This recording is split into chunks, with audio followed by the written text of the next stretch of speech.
नमस्कार दर्शक बंधु मु प्रशांत मा न्यूज चैनल को आपन समस्त को स्वागत करुच्ची। तबे चलतु आज सकाळ 9टार मुख्य खबर उपरे नजर पकेबा। प्रबल वर्षा रे मुंबई सहर बेहाल। प्रबल वर्षा और भूस्खलन जोगु 13 जन व्यक्ति प्राण जाइतिबा सूचना मिलछि। मुंबई और आखपाख जिले में 3-4 दिन है प्रबल वर्षा लगी रही बेले देशर आर्थिक राजधानी एक प्रकार अचल हो जाइछि।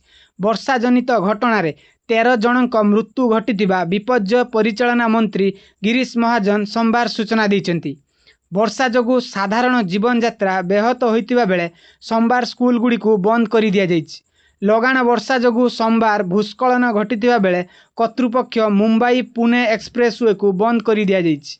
सेहिपरि केतेक भागरे ट्रेन चलाचल को स्थगित रखा जाइछि।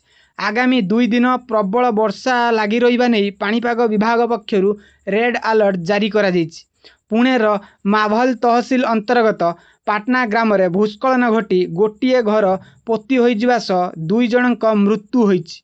पुणेर खेद तहसील अंचल रे जलावन्न रास्ता रे भासी जाई अन्य जने प्राण हराइछथि।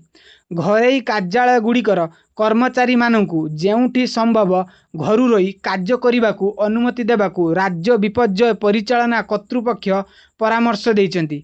सेपरि जरूरी नथिबा सरकारी और अर्ध सरकारी कार्यालय गुड़िक अधा दिन चलिबाकू घोषणा करा जाइछि। आगामी 2 दिन मुंबई पुणे एवं रायगढ़ रे अति प्रबल वर्षा सांगू 80-90 किलोमीटर बेगरे पवन बोइबा नहीं भारतीय पाणीपाग विभाग पूर्वानुमान करने सह रेड अलर्ट जारी करने पर एभली निष्पत्ति निया जाइछि।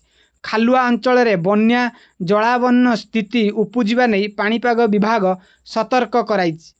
सेहिपरि गछ उपुड़िबा और भूस्खलन घटिबा सह दुर्बल बिल्डिंग गुड़िकू क्षति पहुंचाइबार आशंका रहिछि। करजाट लोनाभाल भोरघाट सेक्शन ले भूस्खलन जोगु सोमवार मुंबई पुणे व्यस्तबहुल रेल लाइन ले ट्रेन चलाचल बंद रही। एसहित करजाट एवं खोकपोल रे लोकल ट्रेन चलाचल मध्य स्थगित रही। विभिन्न स्थान रे रेल लाइन पानी रे बुड़ीतिबारु मुंबई और दक्षिण गुजरात मध्य 20 रु ऊर्ध्व द्रुतगामी ट्रेन अटकी रही। 40 रु ऊर्ध्व ट्रेन सेवा प्रभावित होइछि। केतेक ट्रेन को बातिल करा जाइतिया बेले केतेक अन्य रूट दे चलाचल करुछन्ति। एहा व्यतीत अनेक ट्रेन विलंब रे चलाचल करुथिबार देखा जाइछि। मुंबई अहमदाबाद ट्रंक रूट रे संजोग पुनर्स्थापना पई रेलवे कर्तृपक्ष जोरदार उद्यम चलाइछन्ति। प्रबल वर्षा जोगु महाराष्ट्र विधानसभा और विधान परिषद को सोमवार मुलतवी रखा जाइछि। आईनजीवी माने कोर्ट को न आसी पारले कौनसी प्रतिकूल निर्देश दियाजिबो नाही बोली बॉम्बे हाईकोर्ट कहिसंती। महाराष्ट्र मुख्यमंत्री देवेंद्र फर्नांडिस एभली संकट को अप्रत्याशित घटना बोली कहिसंती। जरूरी काम नथिले लोके घरु न बाहरिबाकू से निवेदन करचंती। वर्षा समय जलप्रपात किंबा पर्यटन स्थल को न जिबा पई से परामर्श देइचंती। समस्त खबर सटीक अपडेट पाइबा पई आम चैनल को सब्सक्राइब करिकि रखितांतु। आजिर खबर एतिकी थिला। नमस्कार।